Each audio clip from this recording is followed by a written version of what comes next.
Assalamualaikum warahmatullahi wabarakatuh. Shalom, Om Swastiastu, Namo Buddhaya, Salam Kebajikan. Perkenalkan kami dari UIN Syarif Hidayatullah Jakarta akan mempresentasikan intisari tulisan kami dalam Perspektif Pro mengenai pembatasan kewenangan Bawaslu dalam penanganan pelanggaran pemilu pasca penetapan hasil perolehan suara secara nasional. Eksistensi Bawaslu dalam tata negara Indonesia memiliki peran krusial sesuai dengan cita hukum yang terkristalisasi dalam konstitusi karena secara historical konteks nyatanya Bawaslu berhasil membawakan era demokrasi yang ideal. Hal ini dikarenakan keberhasilan Bawaslu dalam menangani pelanggaran pemilu yang mencapai 22.780 kasus pada tahun 2019.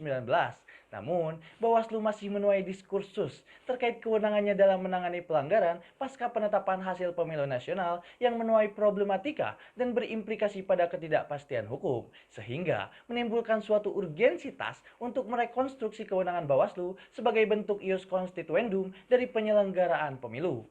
Konsepsi demokrasi dalam negara hukum berkaitan erat dalam menjalankan proses roda pemerintahan, di mana menurut Profesor Sri Sumantri dalam karyanya Lembaga-Lembaga Negara menyatakan bahwa pemerintahan yang demokratis ialah pemerintahan yang didasarkan oleh pemilu yang bebas dan tidak memihak. Maka, untuk mewujudkan hal tersebut sejatinya, Undang-Undang Nomor 7 Tahun 2017 tentang Pemilu pada pasal 1 ayat 7 telah menggariskan pembentukan lembaga penyelenggaraan pemilu dalam rangka menyempurnakan jalannya pemilu, di mana salah satu lembaga tersebut ialah Badan Pengawas Pemilu atau Bawaslu yang memiliki peran fundamental dalam mengawasi dan melakukan pencegahan penindakan terhadap pelanggaran pemilu sebagaimana tugas dan kewenangannya yang diatur dalam pasal 93 hingga 95 Undang-Undang Pemilu. Namun pada implementasinya, pasca penetapan hasil perolehan suara, di mana Bawaslu justru pada kewenangannya menuai problematika. Hal ini dikarenakan adanya kekosongan hukum terkait batasan waktu penanganan pelanggaran pemilu oleh Bawaslu yang terlalu luas dan berbenturan dengan kewenangan Mahkamah Konstitusi. Hal ini dibuktikan pada surat KPU nomor 982 dalam melaksanakan putusan Bawaslu nomor 47 pada tanggal 24 Juni 2019 yang merubah hasil perolehan suara DAA1 dan DA1 di Kelurahan Batu Selicin dan TPS 87 di Kelurahan Bali Permai.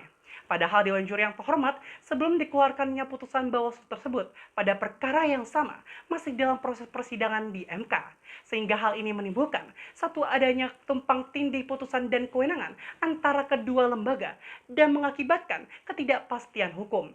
Terlebih, putusan Bawaslu tersebut hanya sekedar menjadi formalitas yang dipertanyakan eksistensinya. Maka, dalam rangka memperkuat kewenangan dan peran Bawaslu dalam mengawal pemilu, menjadi suatu urgensi untuk melakukan rekonstruksi terhadap kewenangan Bawaslu. Untuk menghindari adanya kekosongan hukum, perlulah untuk memberi batasan waktu yang jelas kepada Bawaslu untuk menangani pelanggaran pemilu, terkhusus pelanggaran rekapitulasi yang berpengaruh pada hasil dari perolehan suara secara nasional.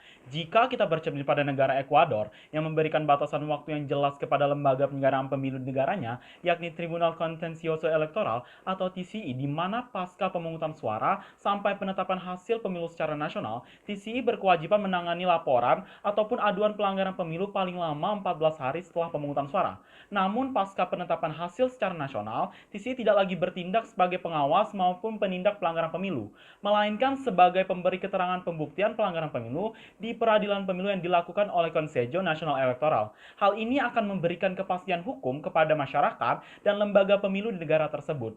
Bercermin pada komparasi negara Ekuador inilah menunjukkan pentingnya pembatasan waktu bagi Bawaslu dalam mengatasi pelanggaran pemilu. Untuk merekonstruksi kewenangan Bawaslu, maka mekanisme yang kami usung adalah membatasi kewenangan Bawaslu dalam menangani pelanggaran pemilu sebelum penetapan suara secara nasional oleh KPU dengan pertama, merevisi Undang-Undang Nomor 7 Tahun 2017 tentang Pemilu dengan menambah batas waktu terkait penanganan pelanggaran rekapitulasi oleh Bawaslu. Kedua, memberi batas waktu kepada Bawaslu untuk menangani dan menindaklanjuti laporan dugaan pelanggaran rekapitulasi, di mana berdasarkan Undang-Undang Pemilu, KPU memiliki waktu 35 hari untuk menetapkan perolehan hasil suara. Di tengah waktu rekapitulasi inilah, kami memberikan waktu 3 hari kepada pelapor untuk melaporkan segala dugaan pelanggaran rekapitulasi dan memberikan waktu 14 hari kepada Bawaslu untuk melakukan penanganan terhadap laporan tersebut pasca pemungutan suara, sehingga kewenangan Bawaslu tidak berbenturan dengan PHPU di Mahkamah Konstitusi. Terima kasih dan salam demokrasi!